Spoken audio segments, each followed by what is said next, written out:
artists, and welcome to day 56 of the epic journey. I'm Dalene FM, and today we're going to be talking about the value relationships one to the other. Now, what I've got on my screen in front of you here is a cube in some shadow. On the right hand side it's in deep shadow, on the left hand side it's in mid shadow, and on the top we've got some graduation of light to mid shadow.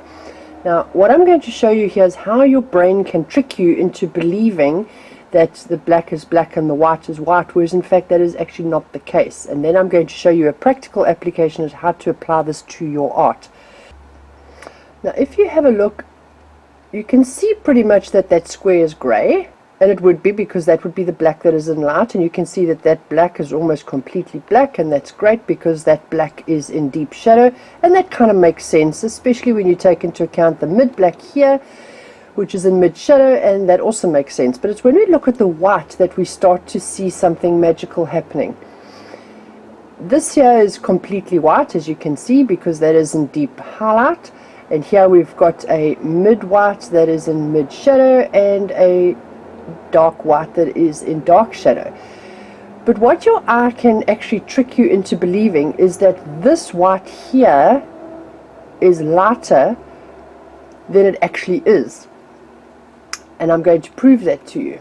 If you have a look at this grey and this white, as you're looking at that, you believe that this white here is much lighter than that grey there. But I'm going to prove to you that that in fact is not the case.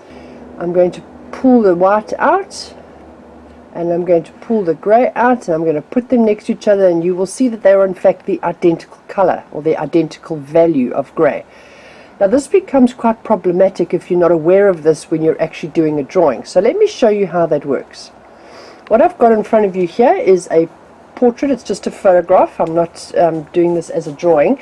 But what I want to show you is that we have a little bit of reflected highlight on this man's nostril there. Your eye can actually fool you into believing that that is lighter than it really is. What I'm going to do is I'm going to pull that out, and I'm going to put it up here.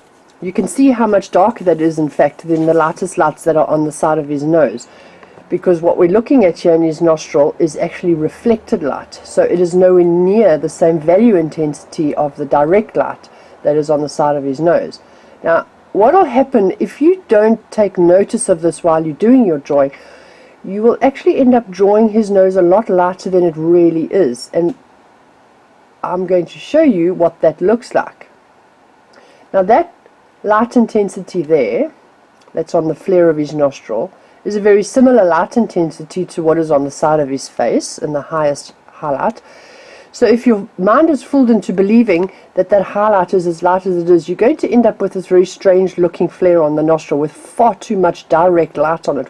It is in fact intended to be a secondary light or a reflected light, so it is much darker in fact than it really is. Now, if we go back and take this little piece of the nostril and start comparing it to some of the dark areas, we'll see it falls very similar value range to what is happening here on his forehead, and that is very much a mid-tone. So that value range of the secondary light source, it's midway between the core shadow and the core highlight. What you need to be acutely aware of when you're doing a portrait drawing, or in fact when you're doing any kind of drawing, is the value scale and the relationship of one value to another. Now, the flare of his nostril here, the mid-tone, actually appears to be a lot brighter than what it really is because it's juxtaposed right up against a core shadow. So it is appearing to be a lot lighter, but in fact when you compare that to the highlighted area in this place here, it is really a lot darker. Now, you will see a similar thing happening here in the deep shadow of this particular nostril. If I copy that and I start dragging that around, we can see how much lighter it is than the core shadow area. So when you're doing your drawing, you would have to ensure that this darkness in the inside of the nostril is also somewhere maybe around a 70% tone. Of course, when we compare it to the other side, where it is much darker, then we can see clearly how much lighter it is than the darkest core values in this particular drawing. So the message in this particular tutorial is not to compare your highlight to the other highlights in the other parts of the drawing, but rather to compare them to the coarse shadows against which they are juxtaposed. You don't want to end up with a drawing that has far too much light value in that area. Now I'm going to take a look at the eye. Let's have a look at what appears to be the brightest areas of the eye.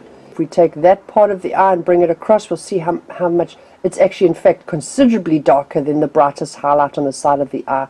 And if we bring it down here, we start comparing it to other mid-tone highlights, we can see it becomes very similar in value to what appears to be quite deep shadow underneath the eye. So here we've got the white of the eye that is a very similar value to the darkest parts of this area underneath his eye.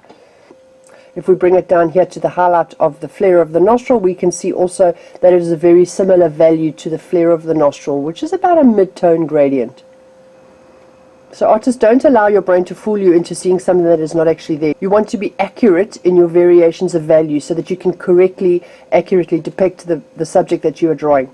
This is one of the theories that you can use to troubleshoot when you're looking at your drawing and you feel that something is not quite right in a particular value. Then start comparing it to other areas of value on opposite sides of the subject that you're doing, that is in direct light or in secondary light or whatever your case may be, and you will start to see that in fact you might have it either too dark or too light because your brain has fooled you into believing something that is actually not there. Artists, I hope that this tutorial on value relationship has helped you. If it has, then please will you like and share and subscribe to the YouTube channel, and I will see you again tomorrow in day 57. Thank you for joining me. Bye. That's what you want to do.